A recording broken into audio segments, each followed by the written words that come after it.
ನಾನು ನನ್ನ ವನದುರ್ಗಾದೇವಿ ಕ್ಷೇತ್ರ ಉಡುಪಿಯಿಂದ ಬಂದಿದ್ದೀನಿ. ಸುಮಾರು 100-120 ವರ್ಷಗಳ ಹಿಂದೆಯಿಂದ ಈಗ ಮೊದಲನೇ ಊರಪ್ಪ.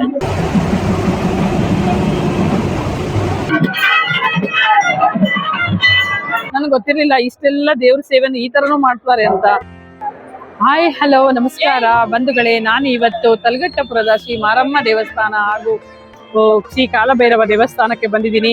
ನೋಡಿ, ಇಲ್ಲಿ ಇವತ್ತು ಜಾತ್ರೆ, ಇದು ಮೊದಲ ಬಾರಿ ಜಾತ್ರೆ ಅಂತೆ. 150 ವರ್ಷಗಳ ಹಿಂದಿನ ದೇವಸ್ಥಾನ, ಮೊದಲ ಬಾರಿ ಚೆನ್ನಾಗಿ ಜಾತ್ರೆ ಆಗಿದೆ. ಸೊ ಎಲ್ರು ಬನ್ನಿ, ಎಲ್ರಿಗೂ ಆ ದೇವ್ರು ಒಳ್ಳೇದು ಮಾಡ್ಲಿ.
ತಲಘಟ್ಟಪುರದ ಶ್ರೀ ಮಾರಮ್ಮ ಹಾಗೂ ಕಾಲಭೈರವೇಶ್ವರ ದೇವಸ್ಥಾನಕ್ಕೆ ಬಂದಿದ್ದೀನಿ.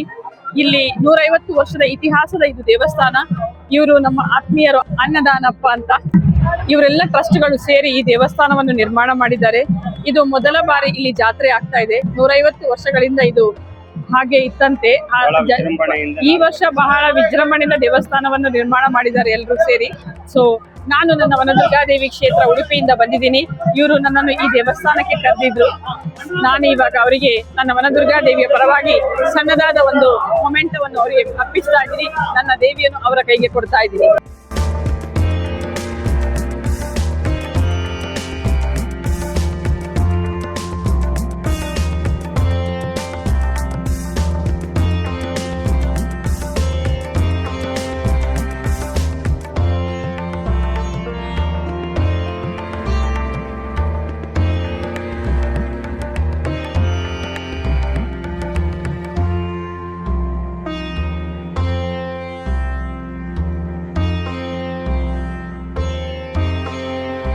ಹೇಳಿ, ಈ ದೇವಸ್ಥಾನದ ಮಹಿಮೆ ಏನು, ಈ ದೇವಿ ಹೆಸರೇನು, ಆಮೇಲೆ ಈ ದೇವಿ ಇಲ್ಲಿ ಹೇಗೆ ನೆಲೆಸಿದ್ಲು, ಅದರ ಬಗ್ಗೆ ಎಲ್ಲ ನಮ್ಗೆ ತಿಳಿಸಿದ್ಲು.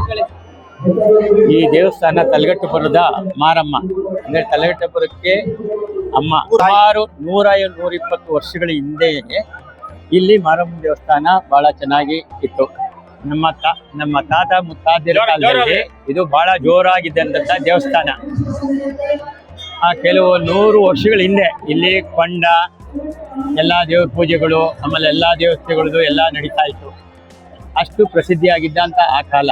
ಆ ನಂತರದಲ್ಲಿ ಕೆಲವು ಮನೆ ಇದೆ ಈ ದೇವಸ್ಥಾನದ ಬಗ್ಗೆ ಕೆಲವರು ಸರಿಯಾಗಿ ತೆಗೆದುಕೊಳ್ಳದೆ ಇರೋದ್ರಿಂದ ಆ ದೇವಸ್ಥಾನ ದಿವಸ ನಶಿಸ್ತಾ ಬಂದ್ಬಿಡ್ತು.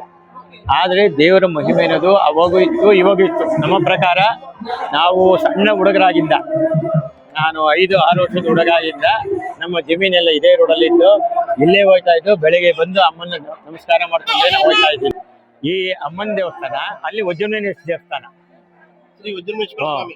ವಜ್ರಮನೇಶ್ವರ ದೇವಸ್ಥಾನ ಸ್ವಾಮಿ, ಈ 2 ದೇವಸ್ಥಾನಗಳು ನಾವು ಸಣ್ಣ ಹುಡುಗರಾಗಿಂದನೂ ಇದಾವೆ. ಈ ಹೊಸದಾಗಿ ಏನು ಇಲ್ಲ ಇದು. ಆದರೆ 100 ವರ್ಷದಿಂದ ಈ ಪೂಜೆ ಇವೆಲ್ಲ ಸ್ವಲ್ಪ ಕಮ್ಮಿ ಆಗಿತ್ತು. ಯಾರೋ ಬೇಕಾದವರು ಅವರ ಸಂತತಿಯವರು ಇದ್ದಾರೆ, ಅವರ ತಾತ, ಮಗ, ಮೊಮ್ಮಕ್ಕಳು ಇವಾಗ ಈ ದೇವತೆಗೆ ಪೂಜೆ ಮಾಡ್ತಾರೆ. ಈಗ ಪೂಜೆ ಮಾಡೋದು ಅವ್ರ ಮೊಮ್ಮಕ್ಕಳು. ಅವರ ತಾದ್ದಿರ್ ನಾನು ನೋಡಿದ್ದೀನಿ. ಮುತ್ತೋಣಪ್ಪ ಅಂದ್ಬಿಟ್ಟು ಅಲ್ಲಿ ದೇವ್ರನ್ನ ತಲೆ ಮೇಲೆ ಹೊತ್ಕೊಂಡಂತಾರಲ್ಲ, ಆ ದೇವತೆಯನ್ನ ಆ ಮನೆಯಲ್ಲಿ ಇಟ್ಕೊಂಡಿದ್ದೀವಿ. ಇಲ್ಲಿಂದ ಎಂಟ್ರೆನ್ಸ್ ಅಲ್ಲಿ ಆ ಕಾಲದಲ್ಲಿ ಅವರು ಜಾತಕ ಎಲ್ಲ ಹೇಳೋರು.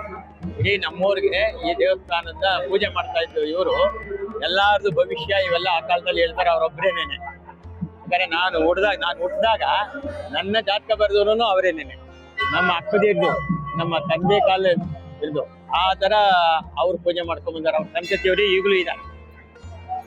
ಈ 3 ವರ್ಷದಿಂದ ಹೊಸದಾಗಿ ಈಗ 3 ವರ್ಷದ ಮೇಲೆ ನಮ್ಮ ಈ ಊರ ಜನ ಎಲ್ಲ ಸೇರ್ಕೊಂಡು ಈಗ ಇದನ್ನ ದೇವಸ್ಥಾನ ಹೊಸದಾಗಿ ನಿರ್ಮಾಣ ಮಾಡಿ ಸುತ್ತು ಈ ರೀತಿ ಇದೆಲ್ಲ ಹಾಕಿ ಕಾಲಭೈರವೇಶ್ವರ,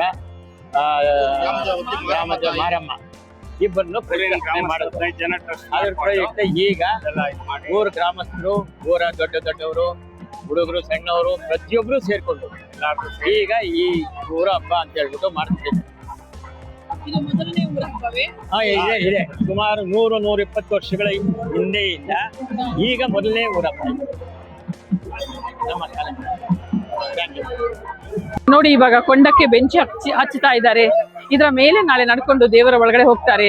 ನೋಡಿ ಎಷ್ಟು ಚೆನ್ನಾಗಿದೆ ನೋಡಿ, ಎಷ್ಟು ಚೆನ್ನಾಗಿದೆ ನೋಡಿ ಬಂಧುಗಳೇ. ಇದು ಒಂದು ನನಗೆ ಹೊಸತನ, ಇದು ನನಗೆ ನಿಜವಾಗ್ಲೂ ಹೊಸತನ. ನನಗೆ ಗೊತ್ತಿರಲಿಲ್ಲ ಇಷ್ಟೆಲ್ಲ ದೇವ್ರ ಸೇವೆಯನ್ನು ಈ ತರನೂ ಮಾಡ್ತಾರೆ ಅಂತ. ಸೊ ನನಗೆ ನೋಡಿ ಅಂತ ತುಂಬಾ ಖುಷಿ ಆಗಿದೆ.